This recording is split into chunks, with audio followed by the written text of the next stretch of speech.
we left off in part one with all of the pieces milled to general dimension, some really crappy video editing.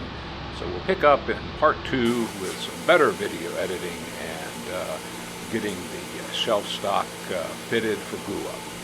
I start with marking an F and an M. This is for the milling. One side goes to the face of the fence rather, and the other side goes to me. That hence the F and the M. Run them both through the jointer, and that will offset any marginal or slight error in your jointer. The idea is if your jointer is off a fraction of a degree, the two offset, and you end up making a straight angle. The jointer still leaves some really minor imperfections that impact glue up. So typically I take the F and M face, gather them together again, and put them in the vise so that I can manually plane them smooth. And unfortunately this white oak is just really unpleasant to work with as far as planing. But if you keep the pieces together, keep them level, and give them a few passes with a joiner. This is a 5.5, probably as old as I am, if not, well actually no, probably considerably older than I am. But it works and it gets the job done. And if you go over them together like this, they will fold back out and form a very tight joint.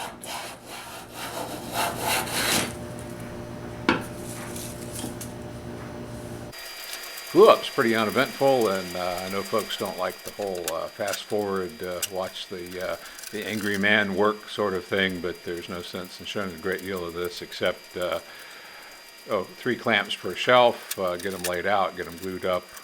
And I could not find my big glue brush again, so I'm still looking around. At this point I found a chip brush, and that works. The important step here I really wanted to show you, and we'll sort of slow down in a second, is that final check for level. Boom, boom, boom. And whoop, that's not right, and that's not right. And you can raise or lower individual clamps and apply pressure again. And that should give you a flat glue up.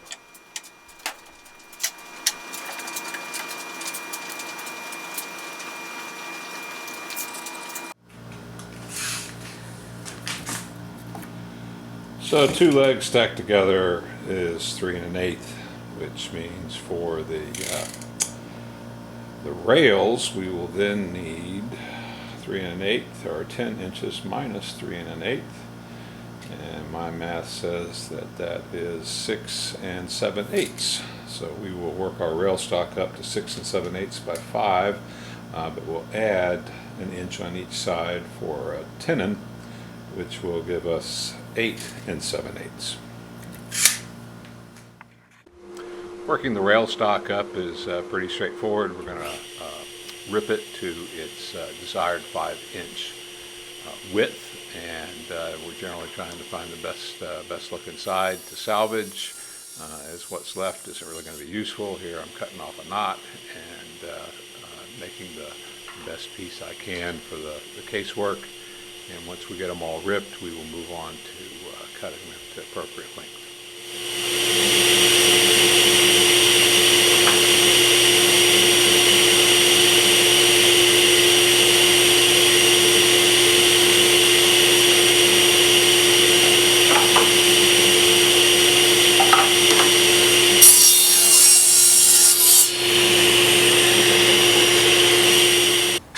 And a short length such as this is obviously too short for the miter, so I've got a stop block positioned, and here I'm simply truing up one edge, and a lot of these are very tight to giving me the number I want, so I'm just taking a little shaving off so that I can get 2 pieces out of the entire piece of lumber. Cut, rinse, repeat, and then we'll move on to the next part of joinery.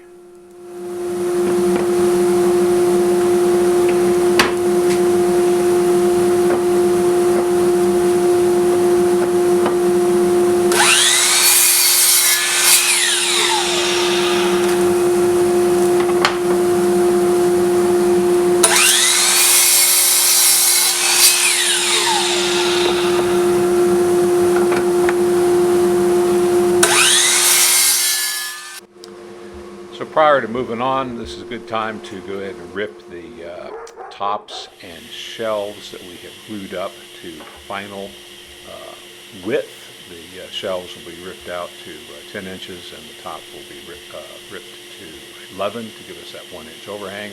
Why rip it now?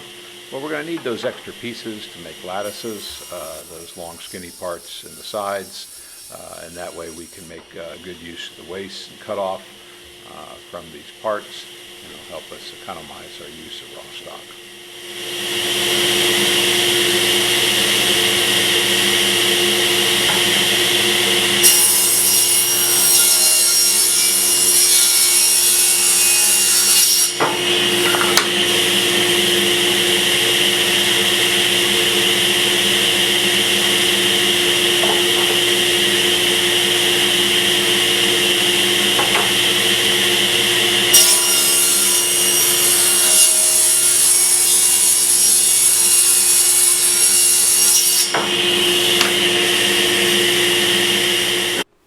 In keeping with get everything as close to final dimension as we can go ahead and cut the leg pieces to 60 inches.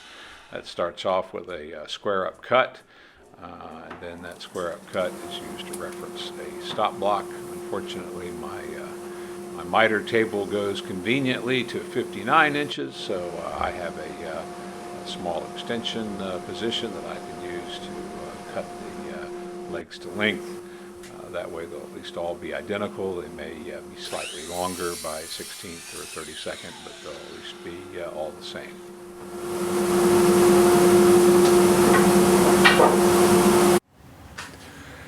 So with the legs cut to length, the next step is to source them, and unfortunately I work with a really bright light, so some of the grain details might not be showing up, but the first process is to find the best face. A good example is this piece here. This face has just all straight grain. This face has a lot of reflex, so this face will be the best face. Same with this one. Same with this one. And that's pretty much straight grain. Got a tear out piece here. Nothing we can't get rid of with a card scraper. Yeah, not a lot of choice there. This one, some great grain, some burl up in here. This one also is the one with the leftover burl. I don't know if you can see that. I'd like to show that. This one's got a blemish, but a really great face. And this one's got a really great face, and then just straight grain. So to arrange them, we'll go front, back, and this will be the one that I put the slightly blemished pieces in. And this one here for color consistency, we'll go front, back. That'll give us the absolute best faces forward, so we'll mark these, and that will be the orientation of them in the two cases, like so.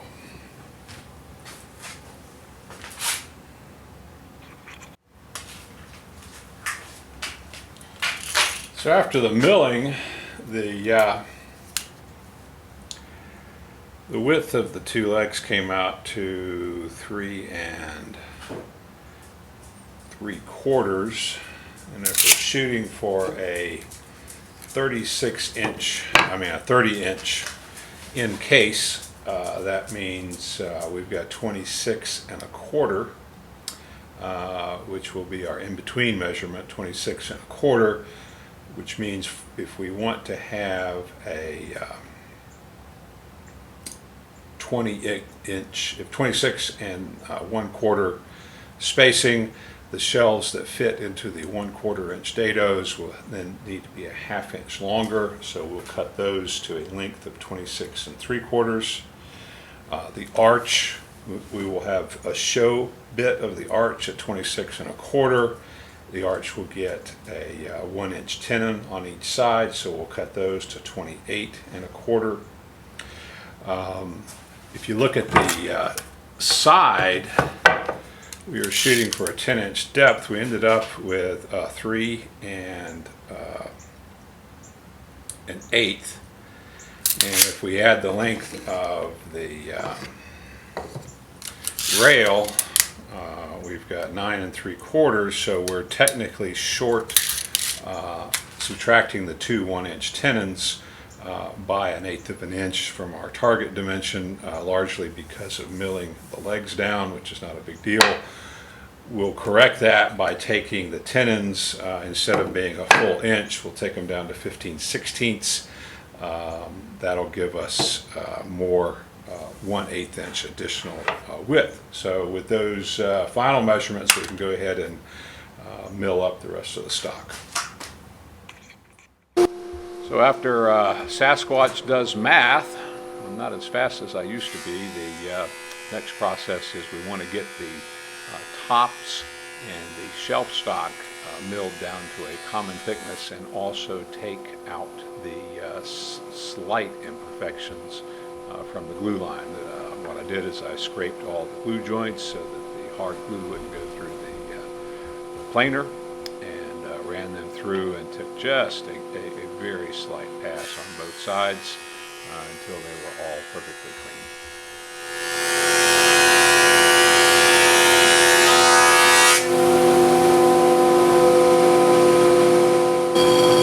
Just as an FYI, I'm sure your thicknesser or planer is a lot like mine, and it has multiple speeds.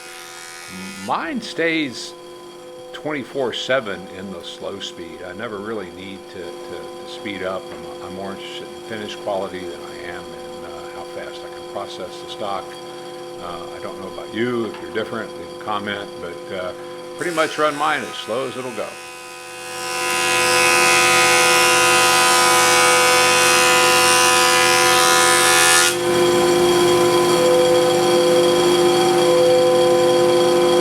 At this point, we've assembled all of the cutoffs from the leg stock, shelf stock, top stock, and added a couple of fresh pieces to mill out our lattice pieces.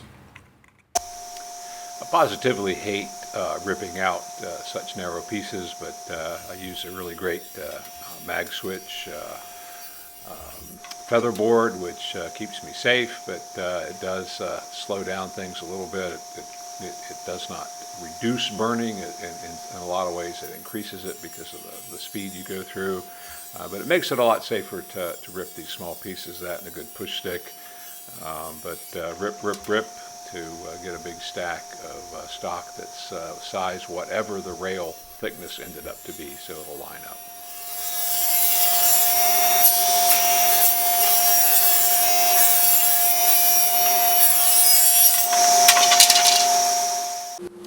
Those rip pieces can now be cut to length to fit in the overall side piece.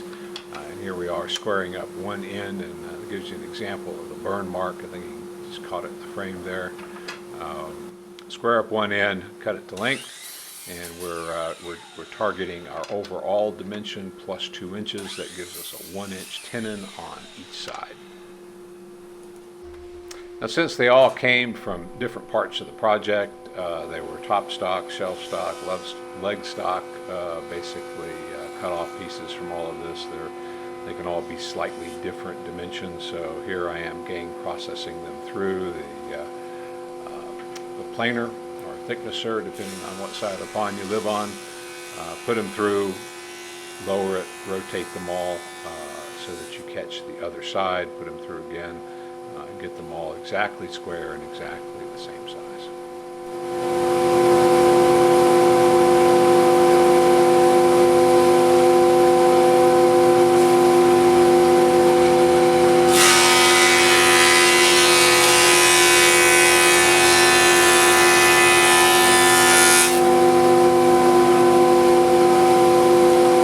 All right, with that, we now have most of our milling finished. we have 4 fixed shelves, 6 adjustable shelves, 4 arch pieces, 8 completed leg assemblies, 2 tops, 12 arches, 12 rails with a spare, 32 lattice pieces, and a spare arch and a variety of spare lattice pieces in case we screw up on the tenons. So at this point we're ready to start making joinery and assembling. We've got 32 lattice pieces in these 2 cases, which means we have 64 1-inch tenons to cut. So I broke out the dado stack and made it as thick as I could. So I've still got to make kind of a wiggle pass to get a little bit off the edge. Stop block is set up so that I'm taking 1 inch, and I periodically test it into a tenon I've already cut in a donor piece. Pretty dusty work, unfortunately. When I open up the throat of my table saw, the dust collection doesn't work as well as it should. Of course, my dust collection doesn't seem to work all that well regardless. We're moving on while the dado stack is in place and laying out the same 1-inch tenon on the arch pieces. Might as well save time. So keep it moving again, test fit into a 1/2-inch mortise already cut in the same donor piece.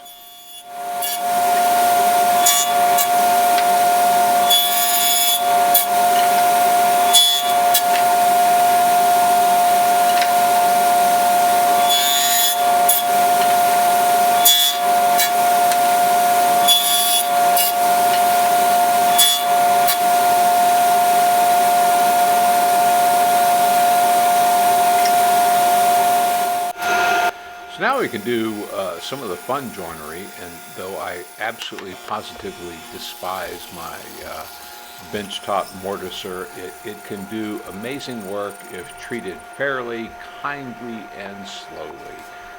So here I'm using a 3/8-inch mortising bit to match the size of the tenon I've made in the lattice work, and creating a square mortise for the lattices to go into.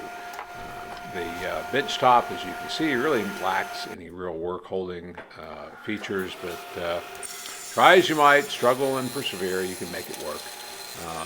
It's really high on my list to replace, but this one's paid for, this one works, and I'll struggle along, and though not in this part, I suspect you will see it return when we're cutting the mortises in the leg stock. And for those of you thinking that, oh, I can't make this project, I don't have a mortiser, I don't have this piece of equipment, I mean, this was literally I think $150 acquisition on Craigslist. Most serious furniture makers have, absolutely despised these things, so they're easy to obtain, easy to find. Though I truly dislike this thing, I really like its results, and I don't mind using it. And it's not at all beyond the reach of your average woodworker.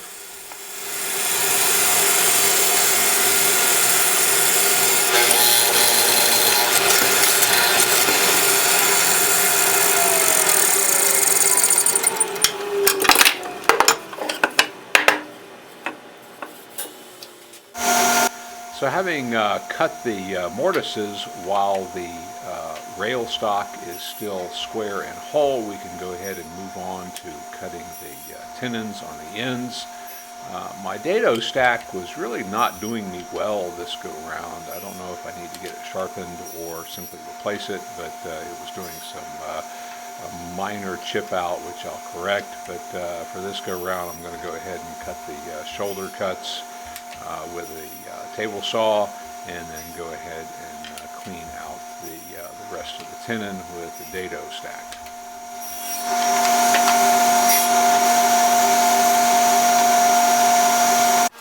Putting the dado stack back in, we can sort of make short work of the rest of the tenons on the rail stock, and get them down to what we talked about earlier, which was the 15/16, which let me gain a slight 1/8 inch additional length. Once you cut the shoulders with the regular blade, they're pretty clean. At this point, we're just hogging out the waste. And that takes us to where we will leave for the second part, which is a mock-up of what each side will look like. Since we've got the mortises cut on the rail stock and the tenons cut on the lattice stock and the legs cut, we can go ahead and clamp up a glimpse of things yet to come. So we will stop here, and next time we will put the tenons in the legs and move on to final assembly and finishing. Thanks for watching.